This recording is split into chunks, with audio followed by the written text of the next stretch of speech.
নমস্কার, আমি শান্তনু চলে এলাম একটি নতুন ভিডিও নিয়ে আপনাদের সাথে শেয়ার করার জন্য যে নিফটি 50 এখন প্রায় 23,150-এর লেভেলে ট্রেড করছে। এই সময় আমি কি নতুন করে আবার স্টক মার্কেটে এন্ট্রি করব, নাকি ফলটা আরও বেশি হতে পারে?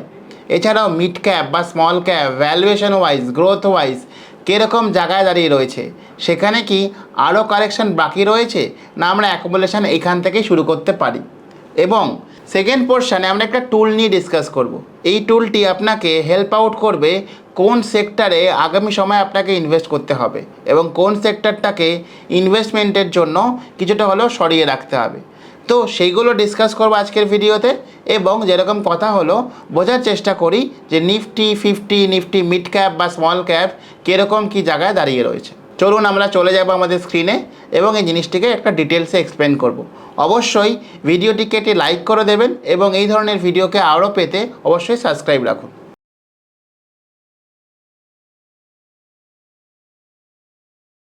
এখন আমি চলে এসেছি আমাদের স্ক্রিনে এবং আমি দেখতে পাচ্ছি নিফটি 50 এই মুহূর্তে 20.3-র কাছাকাছি ভ্যালুয়েশনে দাঁড়িয়ে আছে।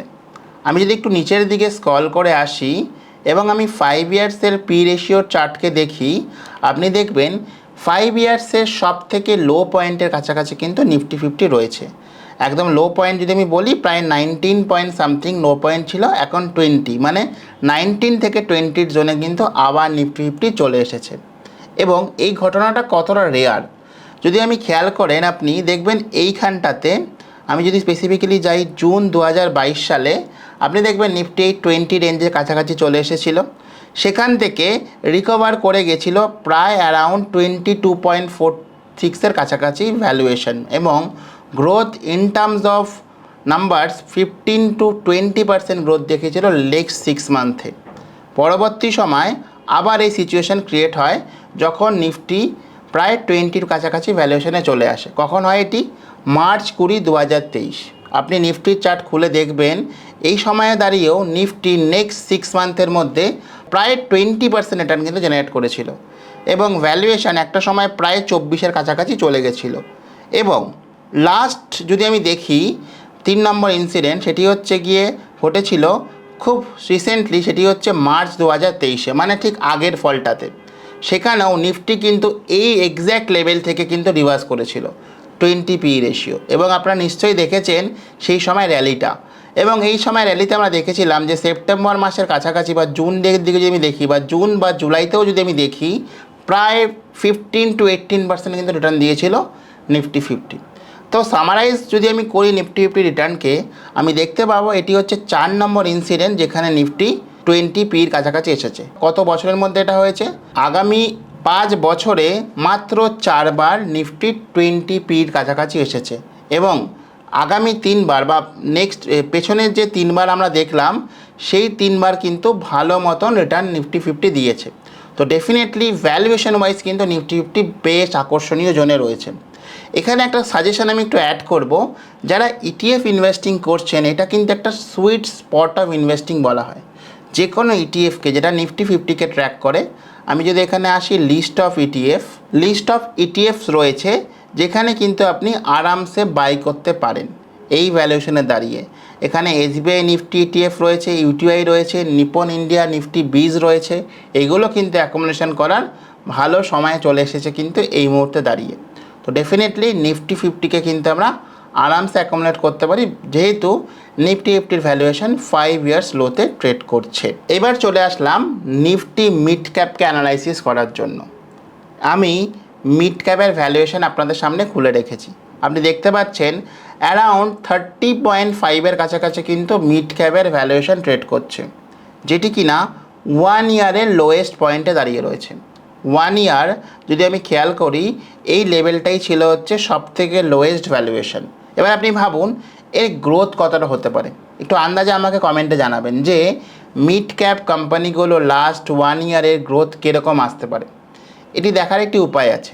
আপনি যদি এখানে ইপিএসে ক্লিক করেন, এই অপশান থেকে দেখতে পাবেন যে নিফটি মিড ক্যাপ, যেটি ঠিক 1 বছর আগে এর ইপিএস ছিল অ্যারাউন্ড 1474-এর কাছাকাছি, যেটা কিনা এই মুহূর্তে দাঁড়িয়ে প্রায় 1800-এর কাছাকাছি চলে গেছে।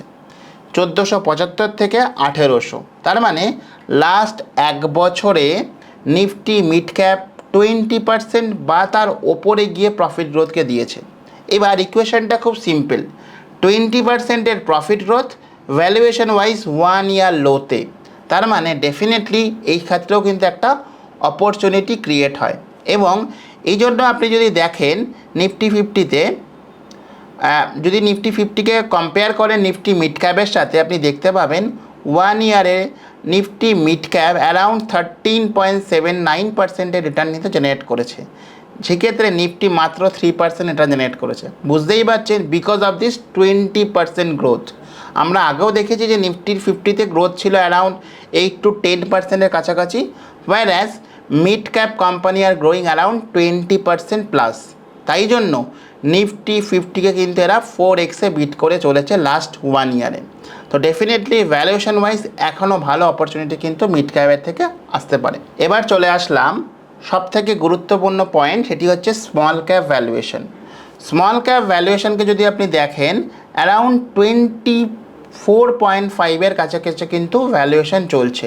নিফটি স্মল ক্যাপ অ্যারাউন্ড 24.5-এর কাছাকাছি চলছে, যেটি কি না আমি যদি দেখি প্রায় 2 ইয়ার্স লো ভ্যালুয়েশন এখানে দেখাচ্ছে। এবং আমি যদি চার্টে খুলে দেখি নিফটি ফিফটির ভ্যালুয়েশনকে, আপনি খেয়াল করতে পারছেন এই জায়গাটি যেখানে অক্টোবর 2023 এই ভ্যালুয়েশনে এসেছিল, আজকে চলছে মার্চ 2026, প্রায় 3 বছরের কাছাকাছি বা 2.5 বছর হয়ে গেল নিফটি স্মল ক্যাপ পার্টিকুলারলি কিন্তু 2.5 বছরের লো ভ্যালুয়েশনে ট্রেড করছে। 2.5 বছরের লো ভ্যালুয়েশন মানে প্রায় 24-এর কাছাকাছি আগে যেটা সময় এসেছিল সেটা ঠিক 2.5 বছর আগে। চলুন আমি একটু আপনাকে দেখাই এর গ্রোথ কীরকম রয়েছে। 2.5 বছরের একদম লোতে ট্রেড করছে নিফটি মিড স্মল ক্যাপ। এর গ্রোথে যদি আমি দেখি ইন কাইন্ড অফ ইপিএসের যদি আমি গ্রোথ দেখি, ডেফিনেটলি দেখুন 5 ইয়ার্সে প্রায় 162 থেকে এর গ্রোথ হয়ে গেছিলো প্রায় 600-র কাছাকাছি। মাল্টিফোল্ডের প্রফিট গ্রোথ করেছে স্মল ক্যাপ কোম্পানিগুলো বিগত 5 বছরে। বাট যদি আমি লাস্ট 1 বছরের আপনাকে আমি দেখাই, আপনি দেখতে পাবেন ইপিএসে অ্যারাউন্ড 15%-এরও বেশি গ্রোথ, 530 থেকে এই গ্রোথ দাঁড়িয়েছিল অ্যারাউন্ড 607-এর কাছাকাছি। তার মানে নিফটি স্মল ক্যাপেরও কিন্তু ভালো অ্যামাউন্ট অফ গ্রোথ আছে। যদি আমি বলি এক্স্যাক্টলি 1 ইয়ারে 15%-এর গ্রোথ আছে। এবং যদি আমি ভ্যালুয়েশন ওয়াইজ বলি 2.5 বছর লোতে ট্রেড করছে। তো ডেফিনেটলি যে রিস্ক অ্যান্ড রিওয়ার্ডের কথা আমরা বারবার করে বলে থাকি, এই সময় কিন্তু মার্কেটে রিস্কটা অনেকটাই কম হচ্ছে এবং অপরচুনিটি কিন্তু আরও বেশি হচ্ছে, বা রিওয়ার্ডের যে কথাটা হচ্ছে সেটা কিন্তু বেশি যাচ্ছে, রিওয়ার্ডের পাল্লা কিন্তু ভারী আসছে। এবার যেরকম আমি আপনাকে ডিসকাস করছিলাম পি রেশিওতে, যে আগে যে পি রেশিওটা এসেছিল 5 ইয়ার্সের কাছাকাছি, যেখানে আমি দেখাচ্ছিলাম যে প্রায় অক্টোবর 23-এর কাছাকাছি এই পি রেশিওটা এই সময় এসেছিল। আমরা একটুখানি স্ক্রিনে গিয়ে দেখব যে নিফটি স্মল ক্যাপ যেই সময় এই ভ্যালুয়েশন এসেছিল সেখান দিয়ে কত রিটার্ন দিয়েছে, যেরকম আমি বলছি অক্টোবর 23-এর কাছাকাছি।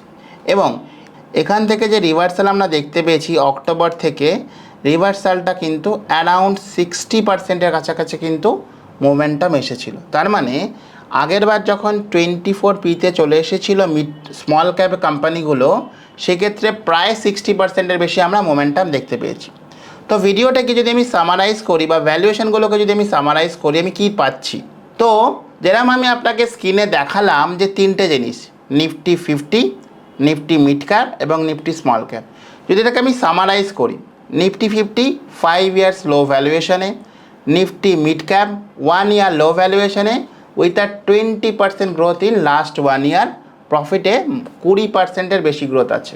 নিফটি স্মল ক্যাপ প্রায় 2.5 বছরের লো ভ্যালুয়েশনে চলছে, এক্ষেত্রেও নিফটি স্মল ক্যাপের ইপিএসের গ্রোথ লাস্ট 1 বছরে 15%-এর বেশি। তো ডেফিনেটলি রিস্ক অ্যান্ড রিওয়ার্ডের যদি কোশ্চেন আসে, সেই ক্ষেত্রে কিন্তু রিস্ক অনেকটাই কমে যাচ্ছে, রিওয়ার্ডটা কিন্তু অনেকটাই বেড়ে যাচ্ছে।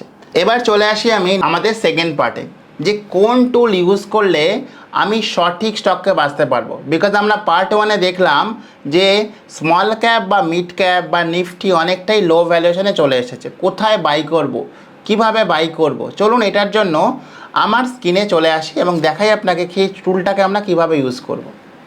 এখন আমি আছি ইনভেস্টমেন্ট ইনসাইডের আমাদের তৈরি করা একটি ওয়েবসাইটে, যেখান থেকে আপনি সম্পূর্ণ বিনামূল্যে এই ফিচারগুলোকে এখন ইউজ করতে পারবেন। inside.market, আপনি গুগলে গিয়ে সার্চ করুন inside.market, আপনার কাছে কিন্তু এরকম একটি ওয়েবসাইট খুলে যাবে। লগ ইন করার পর আপনি এখানে দেখুন মার্কেট বলে একটি অপশান রয়েছে। মার্কেটের আন্ডারে রয়েছে ইন্ডাইসেস অ্যান্ড সেক্টর, এর আন্ডারে রয়েছে ইন্ডাইসেস। ইন্ডাইসেস ক্লিক করলে এরকম একটা আমার কাছে স্ক্রিন খুলে যাচ্ছে। এখানে দেখাচ্ছে আউট পারফর্মিং ইন্ডেক্স এবং এখানে দেখাচ্ছে আন্ডার পারফর্মিং ইন্ডেক্স। আমি যদি উইকলিতে দেখি কোনো পারফরমেন্স কিন্তু আসেনি আউট পারফরমেন্সের দিক থেকে। নিফটি কোনো ইন্ডেক্সই কিন্তু আউট পারফর্ম করতে পারেনি। যদি আমি আন্ডার পারফরমেন্সের বলি সেক্ষেত্রে দেখুন Nifty auto, Nifty PSU bank, private bank এরা কিন্তু আন্ডার পারফর্ম করেছে, মানে এখানে কিন্তু বেশি ফল হয়েছে। এবং আমি যদি এখানে এটাকে চেঞ্জ করে মান্থলি ডেটাটাতে যাই, তাহলে যদি আমি এখানে আউট পারফরমেন্স দেখি তো নিফটি ফার্মা, হেলথ কেয়ার এবং নিফটি এনার্জি, যেটাকে দেখাচ্ছে এখানে নিফটি সিপিএসি বলে, এগুলো কিন্তু মার্কেটকে আউট পারফর্ম করছে। তো স্বভাবতই আমরা আউট পারফর্মের দিকেই বেশি যাব। আপনি আমাকে কমেন্টে জানাবেন যদি আপনি লং টার্ম ইনভেস্টিং করতে চান তো কোথায় আপনার যাওয়া উচিত, আউট পারফর্ম ইন্ডেক্সের দিকে যাওয়া উচিত না আন্ডার পারফরমেন্স ইন্ডেক্সের দিকে যাওয়া উচিত। যদি উত্তরটা হয় যে স্যার আউট পারফর্মিং ইন্ডেক্সের দিকে যাব, একদম সঠিক, কারণ আমরা আউট পারফরমেন্সের যে স্টকগুলো রয়েছে সেইগুলোতে কিন্তু ইনভেস্টিং প্ল্যানিং করতে পারি। নট অনলি ইন্ডাইসেস, আপনি যদি এখানে আসেন দেখুন এখানে সেক্টর বলে অপশান রয়েছে। তো সেক্টর ওয়াইজ দেখুন এই টুলটা আমি আবার ওপেন করলাম সেক্টর ওয়াইজ দেখার জন্য। Sector wise out performing sector রয়েছে ship building, computer education, infrastructure, investment trust, power generation company, এবং আন্ডার পারফরমেন্স রয়েছে refineries, automobile businesses and quick service restaurants like. তো আউট পারফর্মিংস ইন্ডেক্সের মধ্যেও কিন্তু সেক্টরের মধ্যেও কিন্তু আমরা প্ল্যানিং করতে পারি। বেসিক্যালি আপনি চাইলে সেক্টর, আপনি চাইলে ইন্ডাস্ট্রি এবং আপনি চাইলে ইন্ডেক্স, যেগুলো আউট পারফর্মিং করছে সেই দিকে কিন্তু তাকাতে পারেন বাইংয়ের দিকে। আমি যদি এখানে জাস্ট নর্মাল এখানে যদি আমি পাওয়ার জেনারেশন বিজনেসগুলোকে ওপেন করি, দেখুন এখানে সমস্ত পাওয়ার জেনারেশন বিজনেসগুলো কিন্তু ডিটেলস এখানে দিয়ে দিয়েছে, কোন কোম্পানি কীরকম জায়গাতে রয়েছে। তো এটা কিন্তু অবশ্যই আপনি এক্সপ্লোর করবেন এই টুলটিকে, যাতে আপনি বুঝতে পারেন out performing and under performing sector, industry এবং ইন্ডেক্স কোথায় কাজ করছে এবং এই টুলটি কীভাবে ইউজ করব। ডেফিনেটলি আউট পারফর্মিং ইন্ডেক্সগুলো বা আউট পারফর্মিং সেক্টরগুলো বা ইন্ডাস্ট্রিগুলো অ্যাজ পার ইয়োর রিসার্চ আপনি কিন্তু প্ল্যানিং করতে পারেন। দেখুন এখানে যদি আমি ইন্ডাস্ট্রিতে আসি, এলপিজি কোম্পানিগুলোতে প্রায় 22% মোমেন্টাম রয়েছে। তো ডেফিনেটলি এখানে কিন্তু একটা ভালো মোমেন্টাম আমি করতে পারি। হ্যাঁ, আমি আরেকটা জিনিস এখানে দেখিয়ে দিই। দেখুন এখানে 3টে পার্ট রয়েছে, উইকলি, মান্থলি অ্যান্ড ইয়ারলি। আপনি যদি মান্থলি ডেটাতে যান তাহলে কিন্তু মিড টার্ম প্ল্যান করতে পারেন। মান্থলি ডেটাতে গিয়ে আপনি মিড টার্ম প্ল্যান করতে পারেন। ডেফিনেটলি উইকলি বা আপনি যদি উইকলি ডেটাতে যান সেখানে কিন্তু মোমেন্টাম প্ল্যান করতে পারেন। তো inside.market এটি একটি খুব সুন্দর ফিচার, যেগুলোকে আমরা ইউজ করে খুব সুন্দরভাবেই কিন্তু আমরা মার্কেটকে কোথায় আউট পারফরমেন্স হচ্ছে আর কোথাও আন্ডার পারফরমেন্স হচ্ছে এটা কিন্তু দেখতে পারি। আরেকটা অপশান খুব ইম্পর্টেন্ট, এখানে স্টক ফাইন্ডার কিন্তু আপনি এসে ক্রিয়েট স্ক্রিনও করতে পারেন। এখানে দেখুন আমি ওপেন করে দিয়েছি স্টক ফাইন্ডার, এখানে কিন্তু আপনি আপনার মতন স্ক্রিনকেও করতে পারেন। তো এই নিয়ে আরেকটা ডিটেল ভিডিও আমি আপনাকে বানাবো যে কীভাবে স্ক্রিন করতে হয়। যারা যারা এই ডিটেল ভিডিও দেখতে চান যে স্ক্রিন কী করে করব, কী করে inside.marketকে আরও বেশি করে ইউজ করব আমাদের স্টককে রিসার্চ করার জন্য, আমি কিন্তু বানাতে রাজি আছি। তো ডেফিনেটলি আমাকে কমেন্টে জানাবেন, সেই অনুযায়ী কিন্তু আমি ভিডিওগুলোকে প্ল্যান করব। আজকের ভিডিওতে আমি ডিসকাস করলাম দুটি পার্টকে। একটি পার্টে আমি বর্ডার ইন্ডেক্সকে দেখলাম, সেকেন্ড পার্টে আমরা দেখলাম কোন টুলটা কিভাবে ইউজ করে আমি স্টককে খুঁজে বার করতে পারি আমার ট্রেডিংয়ের জন্য বা আমার ইনভেস্টিংয়ের জন্য। অবশ্যই এই টুলটিকে ইউজ করুন। আরও এই টুলটির ইউজেস জানার জন্য অবশ্যই আমাকে কমেন্টে জানান। আমি একটা ডিটেল প্লেলিস্ট আপনাকে বানিয়ে দেব, যাতে আপনি এই ওয়েবসাইটটিকে ভালো করে ইউজ করতে পারেন আপনার স্টক রিসার্চ করার জন্য। দেখা হচ্ছে নেক্সট ভিডিওতে, ততক্ষণের জন্য অবশ্যই ওয়াচে রাখুন এবং inside.marketকে ইউজ করতে থাকুন। ধন্যবাদ।